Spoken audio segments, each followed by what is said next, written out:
Hello दोस्तों, आप सभी का स्वागत है मेरे चैनल पे। आज हम करेंगे रिसोर्सेज एंड डेवलपमेंट। तो चलिए शुरू करते हैं। हेलो फ्रेंड्स, आज हम करेंगे रिसोर्सेज एंड डेवलपमेंट। तो चलिए स्टार्ट करते हैं। तो रिसोर्सेज होते क्या है? तो ये डेफिनेशन जो है ये आपको पूरी की पूरी रखनी पड़ेगी, क्योंकि अगर आप ये डेफिनेशन जो कि है technologically accessible and economically feasible and culturally acceptable नहीं लिखेंगे तो आपको मार्क्स मिलेंगे अंडा। ट्यूसडे को मत लेकर आ जाना, क्योंकि पड़ेगी आपको अपने पेरेंट्स से डांट। तो चलिए, तो रिसोर्सेज का मतलब होता क्या है? जो भी हम अपने एनवायरनमेंट में देखते हैं, for an example would, laptop, chair, table, sunlight, and all these you call as resources. अब इन टर्म्स को हम रट्टा नहीं लगाएंगे, हम इसे एकदम समझेंगे। टेक्नोलॉजिकली एसेसेबल, जो हमारी जो नीड्स को पूरा करे। बाय टेक्नोलॉजिकली एसेसेबल, हमें उसके लिए टेक्नोलॉजी चाहिए, है ना? कि टेक्नोलॉजिकली जो है अवेलेबल हो हमारे पास, तभी तो हम इस रिसोर्स को अच्छे से यूटिलाइज कर पाएंगे। इकोनॉमिकली फीजेबल, यानी कि अगर आप इतना ज़्यादा माइन कर रहे हैं, जैसे कि अरुणाचल, सॉरी, आंध्र प्रदेश में, मध्य प्रदेश में, जहाँ पर काफ़ी सारे हमें न्यूट्रिएंट्स मिलते हैं। तो फॉर एन एग्जांपल वहाँ पे हमें कोल मिल सकता है, एंड हमें इतने सारे जैसे गोल्ड, सिल्वर, इतने सारे मेटल्स मिल सकते हैं। तो वहाँ पर हमें इतना भी ज़्यादा माइन नहीं करना कि वहाँ पे एकदम लैंड, यानी कि लैंड ही पूरा ख़राब हो जाए। तो वो इकोनॉमिकली फीजेबल होना चाहिए। तो हमें जितना चाहिए उतना भी करेंगे, और हम आगे के फ्यूचर के लिए भी सेव रखेंगे। कल्चरली एक्सेप्टेबल, हमें जब पे डैम बनाना है ताकि हम इलेक्ट्रिसिटी को इंक्रीज़ कर सकें, डैम से हाइड्रो इलेक्ट्रिसिटी बना पाए। लेकिन उस डैम को बनाने के लिए मुझे गांव को हटाना पड़ रहा है, तो वहाँ पे के जो लोग हैं वो एक्सेप्ट नहीं कर रहे। तो जहाँ पर हम कर रहे हैं, that should be culturally acceptable, is that you call as resource. समझ में आया? नेक्स्ट है क्लासिफिकेशन ऑफ रिसोर्स। रिसोर्स भाई 4 पार्ट्स में डिवाइड हुआ, और उनके भी कई पार्ट्स हैं, इसलिए इसे याद करना पड़ेगा। तो आप ओरिजिन और एग्जॉस्टिबिलिटी तो जानते ही होंगे, तो उसके बारे में बात करते हैं। ओरिजिन में आता है बायोटिक एंड एबायोटिक। बायोटिक जो कि जिंदा है और हमारे बायोस्फीयर से मिला है, यानी कि हमें एनवायरनमेंट से मिला है। एनवायरनमेंट से यानी कि जिंदा है, लाइफ है, दैट इज लिविंग थिंग जो है उसे हम बायोटिक कह देते हैं। सच एज हम इंसान, फ्लोरा एंड फाना, flora is plants and fauna, फोना इज एनिमल्स। एबायोटिक, एबायोटिक जो होता है वो नॉन लिविंग होता है, और वो भी इन्वायरमेंट से ही मिला होता है। For an example rock, metals, air, water, mountains, that you call as abiotic. Exhaustibility आप जानते हो कि renewable and non-renewable, and renewable को हम replenishable भी कहते हैं, and non-renewable को हम non-replenishable भी कहते हैं।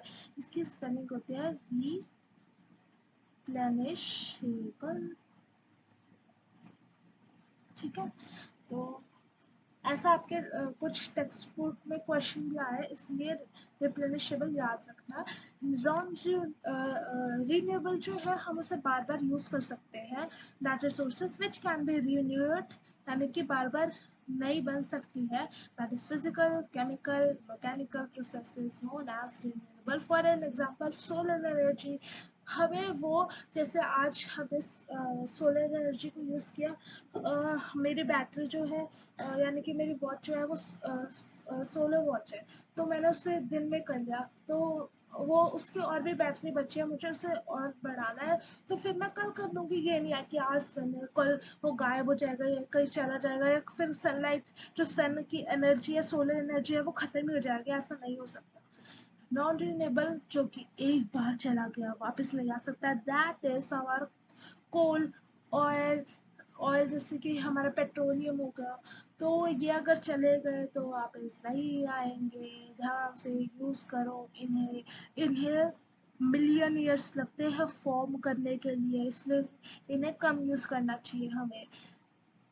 ओनरशिप, ओनरशिप से समझ जाओ, जिस चीज़ को मैं ओन कर रही हूँ उसे हम कहेंगे ओनरशिप।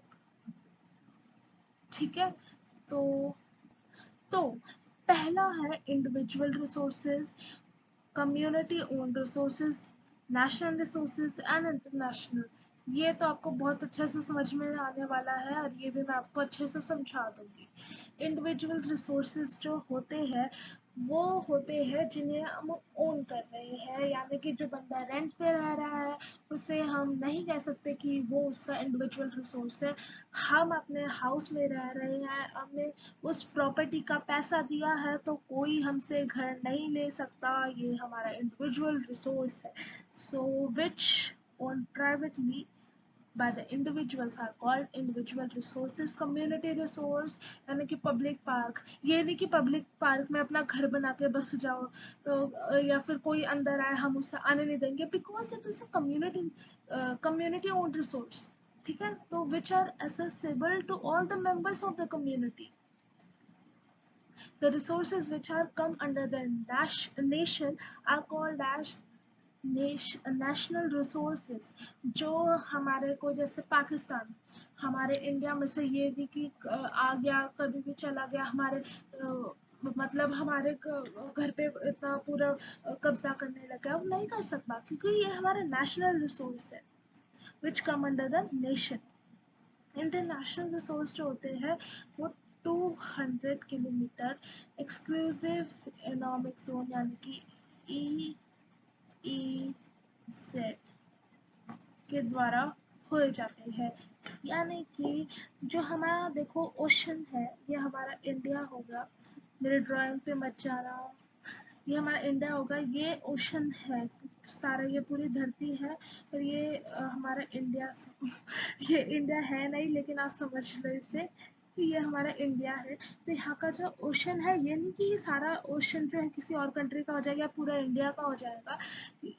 इसका जो होता है ओनली इतना पार्ट, यानी कि इतना नहीं, यानी कि पूरा अमाउंट दे रखा है, यानी कि हमारा जो 200 इंडिया से दूर 200 किलोमीटर यानी कि 22.2 नॉटिक मीटर्स जो है, 22.2 नॉटिक मीटर्स, आपके टेक्स्ट बुक में भी आपको मिल जाएगा नॉटिक मीटर्स हमारा इंडिया का होगा, यानी कि आप इसे 200 किलोमीटर्स भी कह सकते हैं। तो वो होगा इंटरनेशनल रिसोर्स, और जो कि इन रिसोर्सेज को किसी हमारे इंटरनेशनल इंस्टीट्यूशंस से बिना परमिशन नहीं ले सकता। नेक्स्ट है on the status of development. तो यहाँ पर इसके 4 टाइप्स आते हैं, potential, develop, stock and reserves.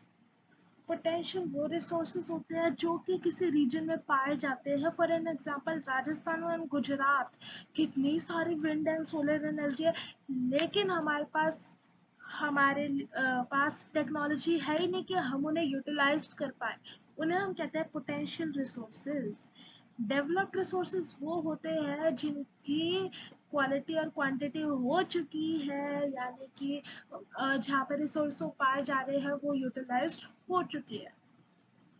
Stock resources वो होते हैं जहाँ पर हमें टेक्नोलॉजी का लैक होता है, यानी कि टेक्नोलॉजी नहीं होती, यानी कि दो गैसेस हाइड्रोजन एंड ऑक्सीजन कितनी रिच सोर्स है एनर्जी की, लेकिन हमारे पास इतनी टेक्नोलॉजी है ही नहीं कि हम उन्हें यूज़ कर पाए। रिसोर्स वो है जिन्हें हमें यूज़ नहीं किया क्योंकि हमारे पास टेक्नोलॉजी भी है, ठीक है, और हमारे पास हमें पता भी है कि वो कहाँ पर मिलती है, और हमने उसे यूटिलाइज नहीं किया क्योंकि वो हमारे फ्यूचर के लिए सेफ सेफ करने के लिए रखी हुई है, फॉर सस्टेनेबल डेवलपमेंट, यानी कि फ्यूचर के जनरेशन के लिए सेव करने के लिए उन्हें रिसोर्सेज को रिजर्व किया गया है।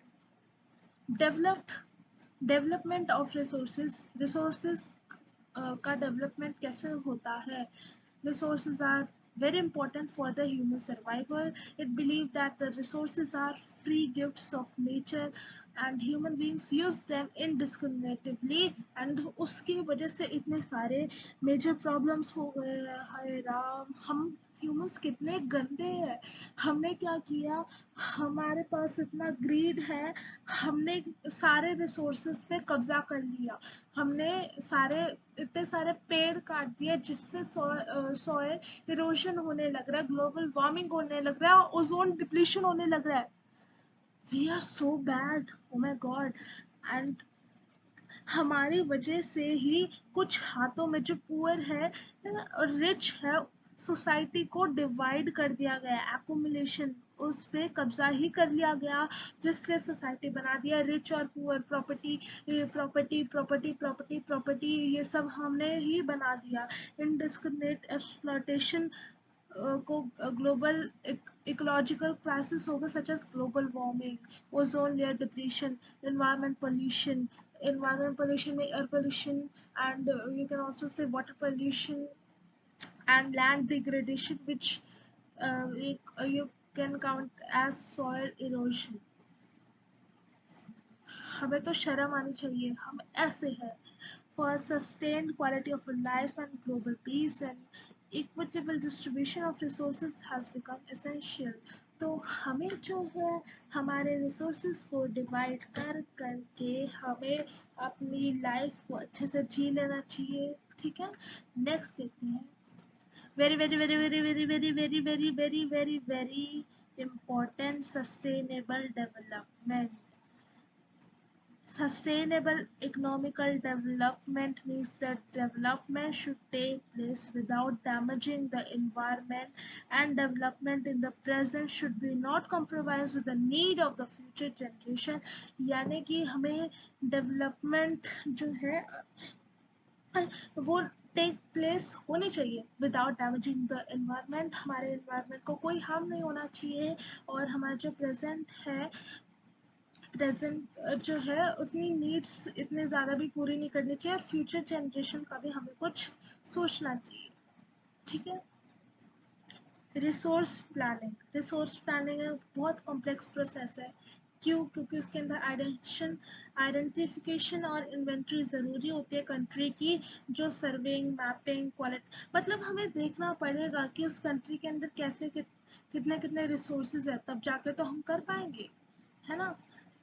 ये एक प्लानिंग स्ट्रक्चर इन्वॉल्व करता है जिसके अंदर हमें अप्रोप्रिएट टेक्नोलॉजी और स्किल की भी ज़रूरत होती है, ताकि हम उसके अच्छे से प्लानिंग कर पाए। और रिसोर्स के डेवलपमेंट को हमें मैच करना पड़ता है कि अगर हम यहाँ पर करेंगे तो दूसरे जगह पर कोई हार्म तो नहीं हो जाएगा। So that's it for today. अगर आपको ये मेरी एक्सप्लेनेशन समझ में आई तो एक लाइक कर देना। अगर लाइक नहीं करना, क्योंकि आपकी हिस्ट्री में सेव हो जाएगा, आपके यूट्यूब में सेव हो जाएगा, तो आप सीधा कमेंट दे दीजिए जो कि हमारे दिल को छू ले। धन्यवाद।